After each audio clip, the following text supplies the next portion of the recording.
Iga venelane Krimmis ärkab õudusunenäos, millest nad ei saa põgeneda. Rohkem kui 1 miljon inimest, pool poolsaarest on jäänud pimedusse, sest Putin astus otse Ukraina lõksu. Näite, vaid mõned päevad tagasi purustas Ukraina esmalt Vene õhutõrje Kertši silla ümbruses. Selle rünnaku ees tegi Venemaa täpselt seda, mida Kiiev ootas. See tõi kiiresti täiendusi silla kaitseks, sest selle kaotamine polnud Putini jaoks lihtsalt võimalik.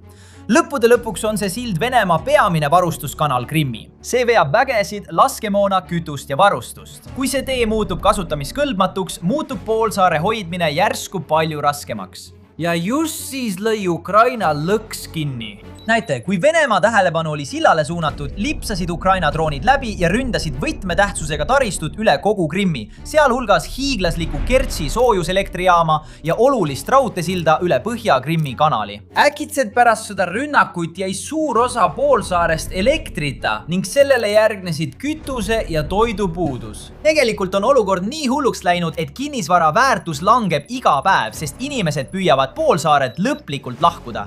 See on osa Ukraina suuremast logistilisest blokaadi strateegiast. Rünnates õhutõrjesüsteeme, elektrijaamu, kütuselaosid, sildu ja raudteeühendusi isoleerib Ukraina kogu poolsaare ja lõikab Vene armee rindelt ära.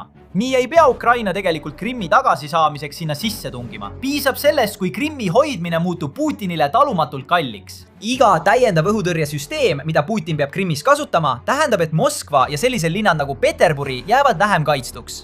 Ja pea meeles, Krimm ei ole lihtsalt osa Ukrainast, vaid seal asub ka Venemaa Musta mere laevastik ning sellest on alates 2014 aastast saanud üks Putini suurimaid poliitilisi sümboleid. Selle kaotamine oleks tema jaoks nii sõjaline kui ka poliitiline katastroof sõjas, mida tal tegelikult polnud vaja alustada. Putini jaoks on see õudusunenägu. Krimm pidi olema moodsa Venemaa kroonijuveel, tõestus sellest, et Moskva suudab territooriumi vallutada ja seda igavesti hoida.